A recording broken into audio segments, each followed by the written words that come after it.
Assalamualaikum warahmatullahi wabarakatuh. Perkenalkan, nama saya Mantafani Satyanugraha. Saya dari Fakultas Keguruan dan Ilmu Pendidikan, Prodi PGSD, Rombel D 2020. Saya dari kelompok 3 akan menjelaskan sedikit tentang filsafat ilmu logika. Kita masuk ke slide pertama.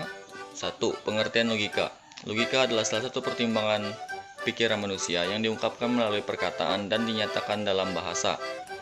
Atau arti logika yaitu cara orang berbahasa dalam mencerminkan jalan pikirannya.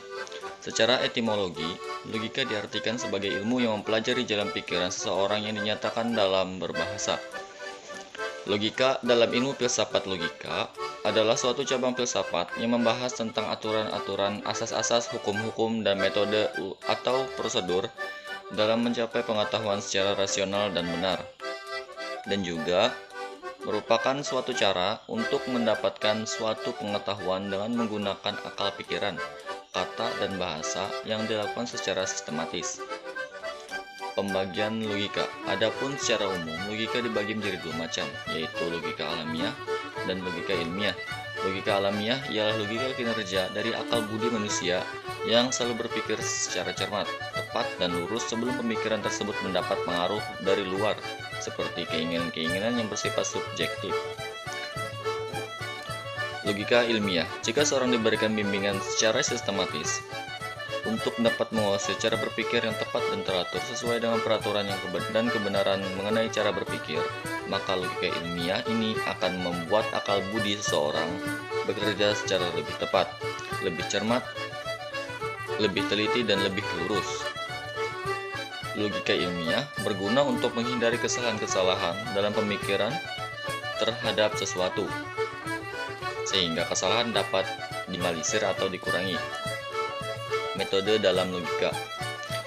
Logika sesuai dengan fungsinya, yaitu memecahkan masalah, mempunyai dua metode, yaitu logika deduktif adalah suatu ragam logika yang mempelajari asas-asas penalaran yang bersifat deduktif, yaitu suatu penalaran yang menurunkan suatu kesimpulan sebagai kemestian dari pangkal pikirnya sehingga bersifat betul menurut bentuk saja.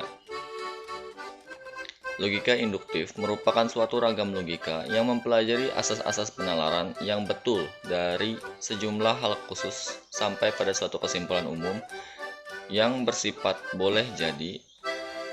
Kesimpulan yang bersifat umum ini penting artinya sebab mempunyai dua keuntungan. Keuntungan yang pertama ialah bahwa pernyataan yang bersifat umum ini bersifat ekonomis.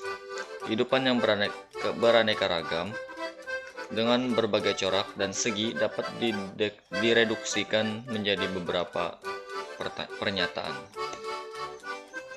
Kegunaan logika. Berikut adalah kegunaan logika.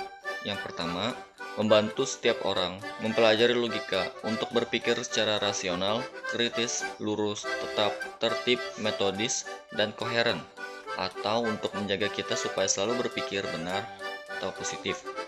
Meningkatkan kemampuan berpikir secara abstrak, cermat, dan objektif.